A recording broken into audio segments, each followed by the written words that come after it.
Governor Gavin Newsom ਆ ਉਹਨਾਂ ਨੇ ਹੁਣ ਧਮਕੀ ਦਿੱਤੀ ਆ ਜਿਹੜੀਆਂ ਕੁਝ ਕਾਉਂਟੀਜ਼ ਨੂੰ ਕੇਅਰ ਕੋਟ ਫੰਡਿੰਗ ਨੂੰ ਜਿਹੜਾ ਉਹ ਲੈ ਕੇ 2023 ਦੇ ਵਿੱਚ ਇੱਕ ਕੇਅਰ ਕੋਟ ਪ੍ਰੋਗਰਾਮ ਕੈਲੀਫੋਰਨੀਆ ਨੇ ਉਹ ਲਾਂਚ ਕੀਤਾ ਸੀਗਾ, ਜਿਸ ਦੇ ਵਿੱਚ ਇਹਨਾਂ ਨੇ ਇਹ ਮੱਦ ਰੱਖੀ ਸੀ ਵੀ ਜਿਹੜੇ ਹੋਮਲੈਸ ਲੋਕ ਨੇ ਉਹਨਾਂ ਨੂੰ ਸਟਰੀਟਸ ਤੋਂ ਬਾਹਰ ਲਿਆਂਦਾ ਜਾਊਗਾ।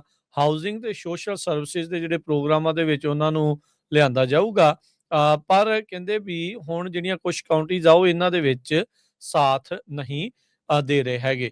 ਇੱਕ ਨਿਊਜ਼ ਕਾਨਫਰੰਸ ਉਹਨਾਂ ਨੇ ਹੇਵਰਡ ਦੇ ਵਿੱਚ ਜਿਹੜੀ ਉਹ ਦਿੱਤੀ ਤੇ ਫਰਸਟ੍ਰੇਟਡ ਸੀਗੇ ਅੱਜ, ਤੇ ਉਹਨਾਂ ਨੇ ਕਿਹਾ ਵੀ ਬਹੁਤ ਜ਼ਿਆਦਾ ਐਕਸਕਿਊਜ਼ਿਸ ਅਸੀਂ ਜਿਹੜੀਆਂ ਕਾਉਂਟੀਜ਼ ਦੇ ਵਿੱਚੋਂ ਉਹਨਾਂ ਦੇ ਕੋਲੋਂ ਜਿਹੜੇ ਸਾਨੂੰ ਮਿਲ ਰਹੇ ਆ। ਕਹਿੰਦੇ ਵੀ ਘੱਟੋ ਘੱਟ 10 ਕਾਉਂਟੀਜ਼ ਜਿਹੜੀਆਂ ਉਹ ਬਹੁਤ ਹੀ ਧੀਮੀ ਰਫ਼ਤਾਰ ਦੇ ਵਿੱਚ ਚੱਲ ਰਹੀਆਂ ਆ। ਤੇ ਕਹਿੰਦੇ ਵੀ ਐਵਰੇਜ ਜਿਹੜੀ ਆ 6 ਪਟੀਸ਼ਨਸ ਜਿਹੜੀਆਂ ਉਹ ਆ ਰਹੀਆਂ ਆ 1 ਲੱਖ ਕੈਲੀਫੋਰਨੀਆ ਦੇ ਪਿੱਛੇ। ਸੋ ਕਹਿੰਦੇ ਵੀ ਉਹ ਬਹੁਤ ਸਲੋ ਆ। ਐਲਏ, ਸੈਨ ਫਰਾਂਸਿਸਕੋ, ਸੈਨ ਬਰਨਾਰਡੀਨੋ, ਰਿਵਰਸਾਈਡ, ਔਰੇਂਜ, ਕਰਨ, ਫ੍ਰੈਜ਼ਨੋ ਤੇ ਯੋਲੋ ਕਾਉਂਟੀਜ਼ ਨੂੰ ਜਿਹੜਾ ਨਿਸ਼ਾਨੇ ਦੇ ਉੱਤੇ ਇਹਨਾਂ ਨੇ ਲਿਆ ਹੈਗਾ ਆ। ਸੋ ਗਵਰਨਰ ਹੁਣਾਂ ਨੇ $300 ਮਿਲੀਅਨ ਦੀ ਜਿਹੜੀ ਫੰਡਿੰਗ ਆ ਉਹ ਅਨਾਉਂਸ ਜਿਹੜੀ ਉਹ ਕੀਤੀ ਆ ਵੀ ਕੁਝ ਇਲਾਕਿਆਂ ਦੇ ਵਿੱਚ ਜਿਹੜੀ ਉਹ ਜਾਊਗੀ, ਵੱਖ-ਵੱਖ ਕਾਉਂਟੀਜ਼ ਦੇ ਵਿੱਚ ਜਾਊਗੀ, ਤਾਂ ਜੋ ਇਹਨਾਂ ਲੋਕਾਂ ਨੂੰ ਕੇਅਰ ਕੋਟ ਪ੍ਰੋਗਰਾਮ ਦੇ ਤਹਿਤ ਸਹਾਇਤਾ ਜਿਹੜੀ ਉਹ ਦਿੱਤੀ ਜਾਵੇ। ਤੇ ਇਹਨਾਂ ਕਾਉਂਟੀਜ਼ ਨੂੰ ਕਿਹਾ ਵੀ ਭਾਈ ਤੁਸੀਂ ਜਿਹੜਾ ਆਪਣੀ ਸਪੀਡ ਆ ਉਸ ਨੂੰ ਤੇਜ਼ ਕਰੋ। ਗਵਰਨਰ ਗੈਵਿਨ ਨਿਊਸਮ ਆ ਉਹਨਾਂ ਨੇ ਹੁਣ ਧਮਕੀ ਦਿੱਤੀ ਆ ਜਿਹੜੀਆਂ ਕੁਝ ਕਾਉਂਟੀਜ਼ ਨੂੰ ਕੇਅਰ ਕੋਟ ਫੰਡਿੰਗ ਨੂੰ ਜਿਹੜਾ ਉਹ ਲੈ ਕੇ 2023 ਦੇ ਵਿੱਚ ਇੱਕ ਕੇਅਰ ਕੋਟ ਪ੍ਰੋਗਰਾਮ ਕੈਲੀਫੋਰਨੀਆ ਨੇ ਉਹ ਲਾਂਚ ਕੀਤਾ ਸੀਗਾ, ਜਿਸ ਦੇ ਵਿੱਚ ਇਹਨਾਂ ਨੇ ਇਹ ਮੱਦ ਰੱਖੀ ਸੀ ਵੀ ਜਿਹੜੇ ਹੋਮਲੈਸ ਲੋਕ ਨੇ ਉਹਨਾਂ ਨੂੰ ਸਟਰੀਟਸ ਤੋਂ ਬਾਹਰ ਲਿਆਂਦਾ ਜਾਊਗਾ। ਹਾਊਸਿੰਗ ਤੇ ਸੋਸ਼ਲ ਸਰਵਿਸਿਜ਼ ਦੇ ਜਿਹੜੇ ਪ੍ਰੋਗਰਾਮਾਂ ਦੇ ਵਿੱਚ ਉਹਨਾਂ ਨੂੰ ਲਿਆਂਦਾ ਜਾਊਗਾ। ਪਰ ਕਹਿੰਦੇ ਵੀ ਹੁਣ ਜਿਹੜੀਆਂ ਕੁਝ ਕਾਉਂਟੀਜ਼ ਆ ਉਹ ਇਹਨਾਂ ਦੇ ਵਿੱਚ ਸਾਥ ਨਹੀਂ ਦੇ ਰਹੇ ਹੈਗੇ।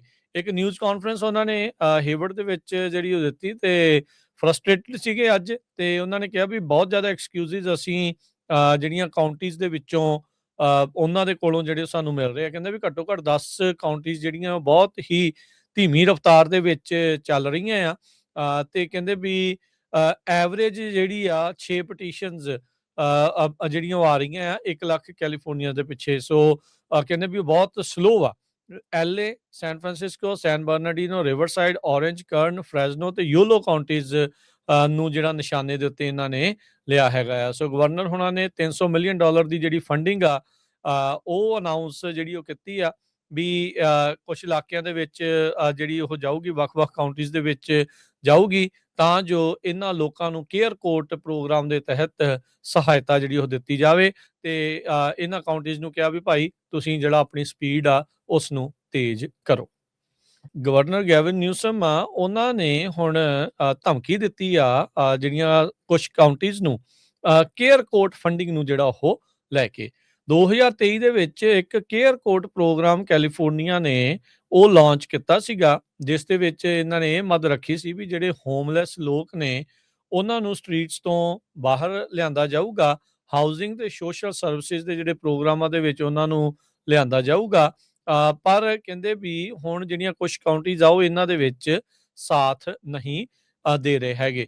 ਇੱਕ ਨਿਊਜ਼ ਕਾਨਫਰੰਸ ਉਹਨਾਂ ਨੇ ਹੇਵਰਡ ਦੇ ਵਿੱਚ ਜਿਹੜੀ ਉਹ ਦਿੱਤੀ ਤੇ ਫਰਸਟ੍ਰੇਟਡ ਸੀਗੇ ਅੱਜ, ਤੇ ਉਹਨਾਂ ਨੇ ਕਿਹਾ ਵੀ ਬਹੁਤ ਜ਼ਿਆਦਾ ਐਕਸਕਿਊਜ਼ਿਸ ਅਸੀਂ ਜਿਹੜੀਆਂ ਕਾਉਂਟੀਜ਼ ਦੇ ਵਿੱਚੋਂ ਉਹਨਾਂ ਦੇ ਕੋਲੋਂ ਜਿਹੜੇ ਸਾਨੂੰ ਮਿਲ ਰਹੇ ਆ। ਕਹਿੰਦੇ ਵੀ ਘੱਟੋ ਘੱਟ 10 ਕਾਉਂਟੀਜ਼ ਜਿਹੜੀਆਂ ਉਹ ਬਹੁਤ ਹੀ ਧੀਮੀ ਰਫ਼ਤਾਰ ਦੇ ਵਿੱਚ ਚੱਲ ਰਹੀਆਂ ਆ। ਤੇ ਕਹਿੰਦੇ ਵੀ ਐਵਰੇਜ ਜਿਹੜੀ ਆ 6 ਪਟੀਸ਼ਨਸ ਜਿਹੜੀਆਂ ਉਹ ਆ ਰਹੀਆਂ ਆ 1 ਲੱਖ ਕੈਲੀਫੋਰਨੀਆ ਦੇ ਪਿੱਛੇ। ਸੋ ਕਹਿੰਦੇ ਵੀ ਉਹ ਬਹੁਤ ਸਲੋ ਆ। ਐਲਏ, ਸੈਨ ਫਰਾਂਸਿਸਕੋ, ਸੈਨ ਬਰਨਾਰਡੀਨੋ, ਰਿਵਰਸਾਈਡ, ਔਰੇਂਜ, ਕਰਨ, ਫ੍ਰੈਜ਼ਨੋ ਤੇ ਯੋਲੋ ਕਾਉਂਟੀਜ਼ ਨੂੰ ਜਿਹੜਾ ਨਿਸ਼ਾਨੇ ਦੇ ਉੱਤੇ ਇਹਨਾਂ ਨੇ ਲਿਆ ਹੈਗਾ ਆ। ਸੋ ਗਵਰਨਰ ਹੁਣਾਂ ਨੇ $300 ਮਿਲੀਅਨ ਦੀ ਜਿਹੜੀ ਫੰਡਿੰਗ ਆ ਉਹ ਅਨਾਉਂਸ ਜਿਹੜੀ ਉਹ ਕੀਤੀ ਆ ਵੀ ਕੁਝ ਇਲਾਕਿਆਂ ਦੇ ਵਿੱਚ ਜਿਹੜੀ ਉਹ ਜਾਊਗੀ, ਵੱਖ-ਵੱਖ ਕਾਉਂਟੀਜ਼ ਦੇ ਵਿੱਚ ਜਾਊਗੀ, ਤਾਂ ਜੋ ਇਹਨਾਂ ਲੋਕਾਂ ਨੂੰ ਕੇਅਰ ਕੋਟ ਪ੍ਰੋਗਰਾਮ ਦੇ ਤਹਿਤ ਸਹਾਇਤਾ ਜਿਹੜੀ ਉਹ ਦਿੱਤੀ ਜਾਵੇ। ਤੇ ਇਹਨਾਂ ਕਾਉਂਟੀਜ਼ ਨੂੰ ਕਿਹਾ ਵੀ ਭਾਈ ਤੁਸੀਂ ਜਿਹੜਾ ਆਪਣੀ ਸਪੀਡ ਆ ਉਸ ਨੂੰ ਤੇਜ਼ ਕਰੋ।